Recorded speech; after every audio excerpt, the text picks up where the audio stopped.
Assalamualaikum warahmatullahi wabarakatuh. Kami dari kelompok 1 ingin menjelaskan tentang PSAK 58, yaitu tentang aset tidak lancar yang dimiliki untuk dijual dan operasi yang dihentikan. Sebelum ke materi, saya akan memperkenalkan kelompok saya terlebih dahulu. Perkenalkan, nama saya Arum Swastika dan 3 rekan saya yang pertama Novita Sulistianti, Wika Septiani, dan Noktia. Untuk materi pertama nanti akan dijelaskan oleh Mbak Novita. Untuk Mbak Novita, saya persilahkan.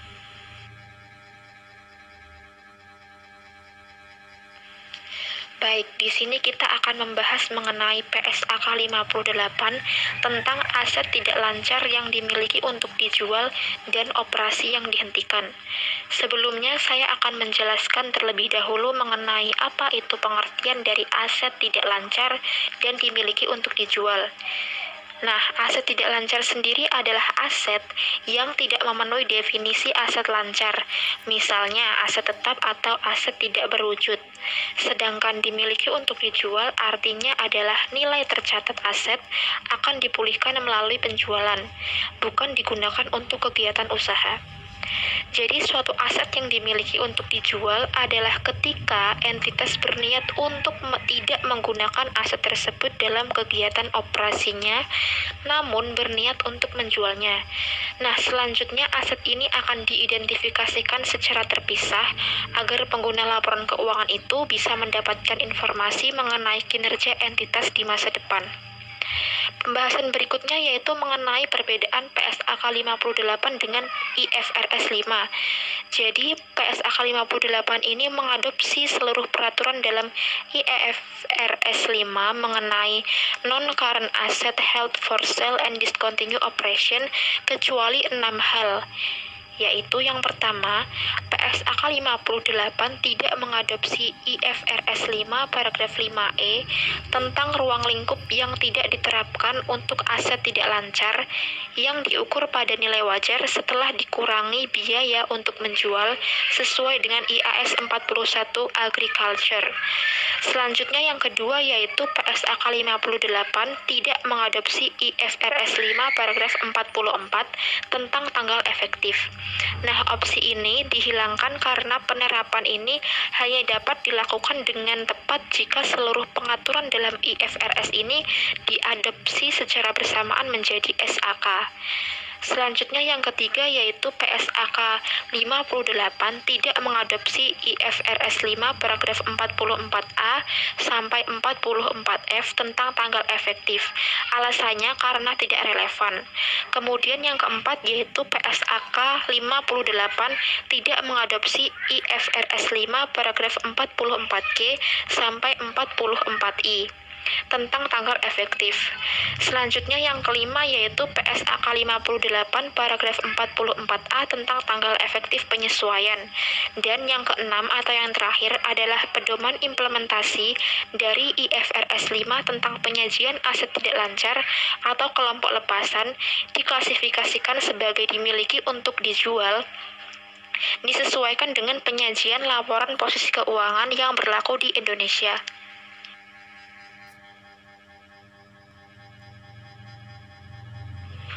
Pembahasan selanjutnya adalah mengenai perbedaan dengan PSAK 58 tahun 2009. Jadi, PSAK 58 ini telah beberapa kali mengalami perubahan atau amandemen. Nah, yang terakhir kali itu diubah tahun 2014 atau disesuaikan di tahun 2014.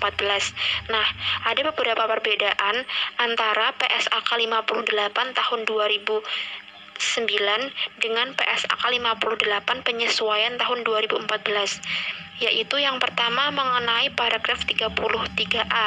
Jadi di PSAK 58 tahun 2009 ini di paragraf 33A itu membahas jika entitas menyajikan komponen laba atau rugi dalam laba rugi yang terpisah sebagaimana dijelaskan dalam PSAK 1 tentang penyajian laporan keuangan paragraf 80, maka bagian yang diidentifikasi sebagai terkait dengan operasi yang dihentikan disajikan dalam laporan terpisah tersebut.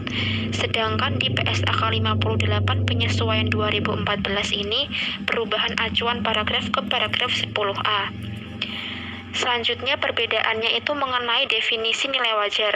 Jadi di PSAK 58 tahun 2009 ini, nilai wajar didefinisikan sebagai jumlah suatu aset dipertukarkan atau liabilitas diselesaikan antara pihak-pihak yang berkeinginan untuk memiliki pengetahuan memadai dalam suatu transaksi yang wajar.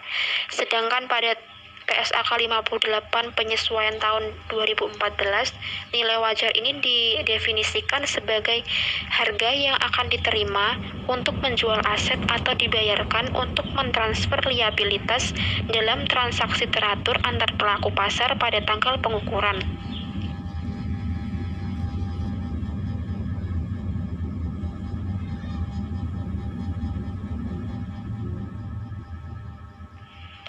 Pembahasan selanjutnya yaitu mengenai tujuan PSAK 58. Jadi, tujuan dari PSAK 58 adalah untuk mengatur akuntansi aset yang dimiliki untuk dijual, serta penyajian dan pengungkapan operasi yang dihentikan. Pembahasan selanjutnya yaitu mengenai klasifikasi aset tidak lancar atau kelompok lepasan sebagai dimiliki untuk dijual atau dimiliki untuk didistribusikan kepada pemilik. Jadi di sini ada beberapa hal yang perlu diperhatikan, yaitu yang pertama, entitas mengklasifikasikan suatu aset tidak lancar atau kelompok lepasan sebagai dimiliki untuk dijual jika jumlah tercatatnya akan dipulihkan terutama melalui transaksi penjualan daripada melalui pemakaian berlanjut. Yang kedua, dalam hal ini aset atau kelompok lepasan harus berada dalam keadaan dapat dijual dengan syarat-syarat yang biasa dan umum diperlukan dalam penjualan aset atau kelompok lepasan, dan penjualannya harus sangat mungkin terjadi atau highly probable.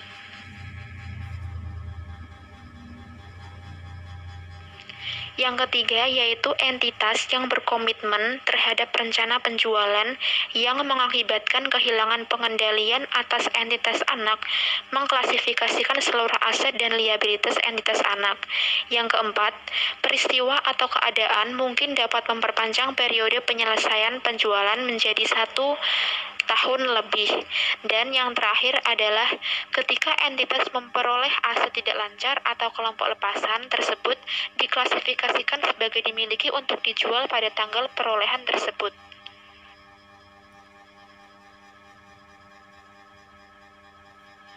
Selanjutnya yaitu aset tidak lancar yang akan ditinggalkan, di mana entitas tidak boleh mengklasifikasikan aset tidak lancar atau kelompok lepasan yang akan ditinggalkan sebagai dimiliki untuk dijual, karena jumlah tercatatnya terutama akan dipulihkan melalui pemakaian yang berlanjut.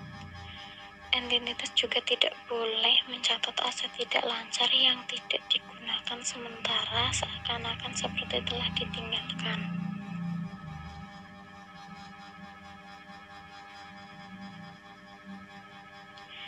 Pengukuran aset tidak lancar atau kelompok lepasan yang diklasifikasikan sebagai dimiliki untuk dijual.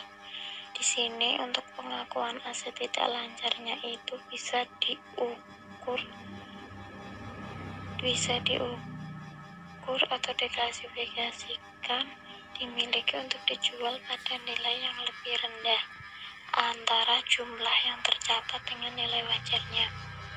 Terus ketika penjualan diperkirakan akan terjadi lebih dari 1 tahun, maka entitas ini mengukur biaya untuk menjual pada nilai kininya. Nilai kini itu biaya untuk menjual sehubungan dengan berlalunya waktu harus disajikan.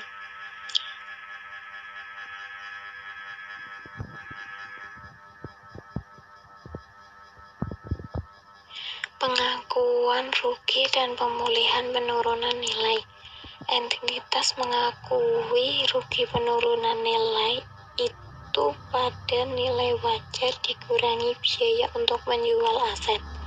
Sedangkan rugi penurunan nilai itu diakui untuk kelompok lepasan mengurangi atau menambah jumlah tercatat aset tidak lancar tersebut, baik dalam individu maupun kelompok.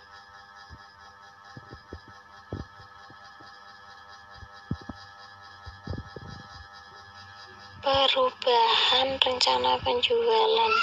Di sini ketika entitas memindahkan suatu aset atau liabilitas secara individu ataupun kelompok, maka diklasifikasikan sebagai dimiliki untuk dijual. Karena sisa aset dan liabilitas dari kelompok lepasan tersebut diteruskan untuk diukur suatu sebagai kelompok lepasan hanya jika kelompok tersebut memenuhi kriteria tersebut. Untuk aset tidak lancar yang dihentikan, pengklasifikasiannya sebagai dimiliki untuk dijual atau entitas pengukur yang lebih rendahnya.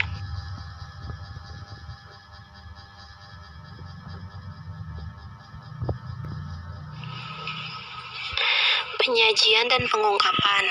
Entitas menyajikan dan mengungkapkan informasi yang membuat pengguna laporan keuangan mampu untuk mengevaluasi dampak keuangan dari operasi yang dihentikan dan aset tidak lancar. Dalam hal ini, entitas mengungkapkan 4 hal. Yang pertama yaitu suatu jumlah tunggal dalam laporan laba rugi komprehensif. Yang kedua, analisa atas jumlah tunggal dalam huruf yang telah tadi disampaikan dalam poin pertama. Yang ketiga yaitu arus kas neto yang dapat diatribusikan pada aktivitas operasi.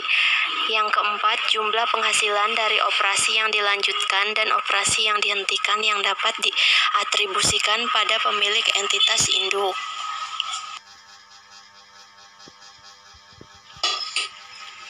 Jika entitas menyajikan komponen laba atau rugi dalam laporan laba rugi yang terpisah sebagaimana dijelaskan dalam PSAK 1, menyajikan laporan keuangan paragraf 10A. Entitas menyajikan kembali pengungkapan yang diatur di paragraf 38 untuk periode sebelumnya yang disajikan dalam laporan keuangan sehingga pengungkapan tersebut terkait dengan seluruh operasi yang telah dihentikan pada akhir periode pelaporan untuk periode sajian paling akhir. Selanjutnya, penyesuaian dalam periode berjalan atas jumlah yang sebelumnya disajikan dalam operasi yang dihentikan yang secara langsung terkait dengan pelepasan operasi yang telah dihentikan pada periode sebelumnya, diklasifikasikan secara terpisah dalam operasi yang dihentikan.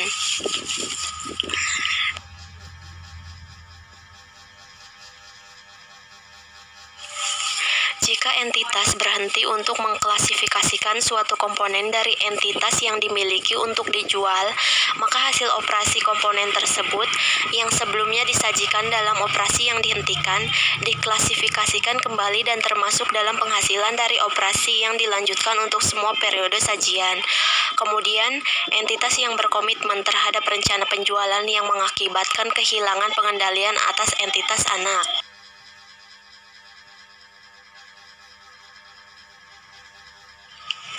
Pengungkapan tambahan.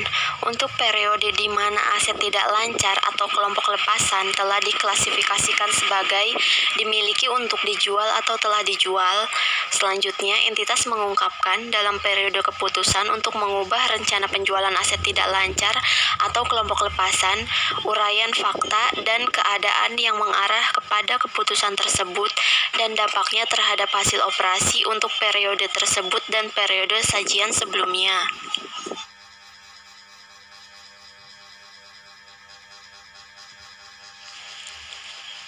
Selanjutnya yaitu ketentuan transisi.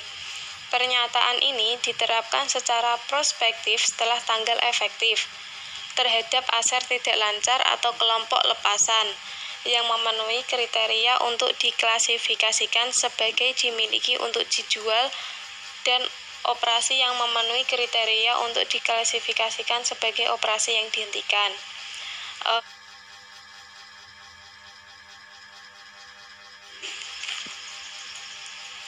Selanjutnya yaitu ada tanggal efektif. Untuk entitas ini menerapkan pernyataan periode tahun buku yang dimulai pada tanggal 1 Januari 2011.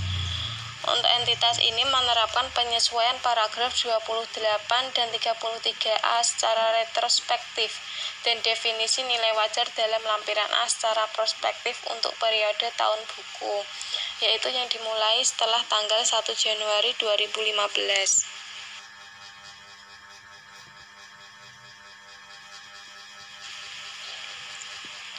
Selanjutnya yaitu lampiran A. Lampiran A ini merupakan bagian yang tidak bisa dipisahkan dari PSAK 58. Untuk yang pertama yaitu ada aset lancar. Suatu aset yang memenuhi kriteria sebagai berikut. Yang pertama yaitu diperkirakan dapat direalisasikan. Yang kedua yaitu dimiliki terutama untuk tujuan diperdagangkan. Yang ketiga yaitu diperkirakan dapat direalisasikan dalam 12 bulan setelah periode pelaporan. Untuk yang keempat yaitu ada kas atau setara kas. Yang kedua yaitu ada aset tidak lancar. Aset yang tidak memenuhi definisi aset lancar yaitu sebagai berikut. Yang pertama yaitu biaya untuk menjual. Biaya ini adalah biaya tambahan yang secara langsung nanti dapat didistribusikan pada pelepasan aset atau kelompok pelepasan. Yang kedua yaitu jumlah terpulihkan, yaitu nilai tertinggi antara nilai wajar setelah dikurangi biaya untuk menjual dengan nilai pakai dari suatu aset. Yang ketiga yaitu kelompok lepasan, suatu kelompok aset yang dilepaskan dengan dijual atau lainnya secara bersama-sama nanti kelompok dalam suatu transaksi tunggal dan liabilitas yang berhubungan secara langsung dengan aset. Yang ketiga yaitu ada kemungkinan besar atau probable, yaitu lebih mungkin daripada tidak. Yang keempat yaitu ada komitmen kuat pembelian, yaitu suatu perjanjian antara pihak yang tidak mempunyai hubungan istimewa, mengikat kedua belah pihak dan biasanya itu dapat dipaksakan secara hukum. Yang memuat yang pertama yaitu semua persyaratan yang signifikan, termasuk harga dan waktu saat transaksi. Untuk yang kedua yaitu termasuk disinsentif untuk prestasi yang besarnya memadai untuk para pihak yang melakukan perjanjian. Yang kelima yaitu ada komponen suatu entitas, yaitu operasi dan arus kas yang dapat dipisahkan secara jelas, yang bertujuan operasi dan pelaporan keuangan dari bagian lain entitas. Yang keenam yaitu ada nilai pakai. Nilai pakai ini yaitu nilai kini dari taksiran arus kas masa depan yang diharapkan akan timbul dari penggunaan aset dan penghentian penggunaannya pada akhir umur manfaatnya. Yang ketujuh yaitu ada nilai wajar. Nilai wajar adalah suatu jumlah di mana aset dipertukarkan atau liabilitas diselesaikan, yaitu antara pihak yang paham dan berkeinginan dalam suatu transaksi nilai wajar. Yang kedelapan yaitu operasi yang dihentikan. Komponen entitas yang telah dilepaskan atau diklasifikasikan dimiliki tujuan untuk dijual. Yang pertama yaitu mewakili lini usaha atau area geografis utama yang terpisah. Yang kedua yaitu bagian dari rencana tunggal terkoordinasi untuk melepaskan lini usaha atau area geografis operasi. Yang ketiga yaitu ada entitas anak yang diperoleh secara khusus dengan tujuan dijual kembali. Untuk yang kesembilan adalah sangat mungkin terjadi atau highly probable, secara signifikan lebih mungkin terjadi atau more likely daripada mungkin atau probable. Yang ke-10 yaitu ada unit penghasil kas. Untuk unit penghasil kas ini yaitu biasanya kelompok terkecil aset teridentifikasi yang menghasilkan arus masuk kas, yang sebagian besar independen dari arus kas masuk itu dari aset atau kelompok lain aset.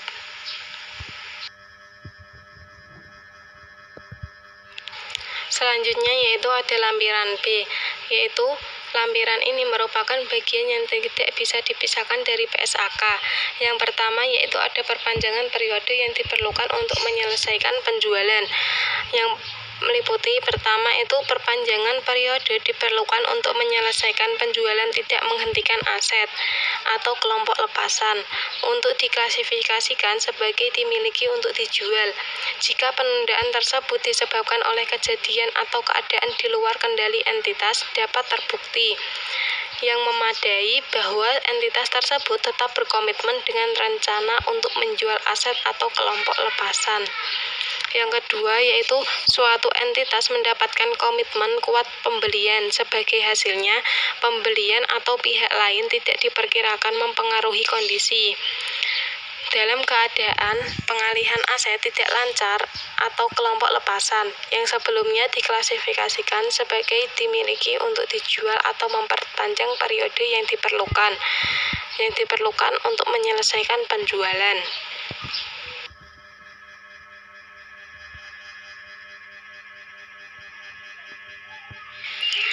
Yang ketiga, yaitu selama periode 1 tahun awal timbul keadaan yang sebelumnya tidak dipertimbangkan yang menyebabkan aset itu tidak lancar, yang sebelumnya diklasifikasikan sebagai yang dimiliki untuk dijual tidak terjual sampai dengan akhir periode tersebut.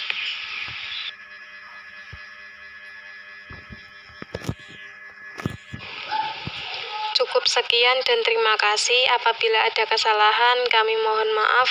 Wallahul muwaffiq ila aqwamit thoriq. Wassalamualaikum warahmatullahi wabarakatuh.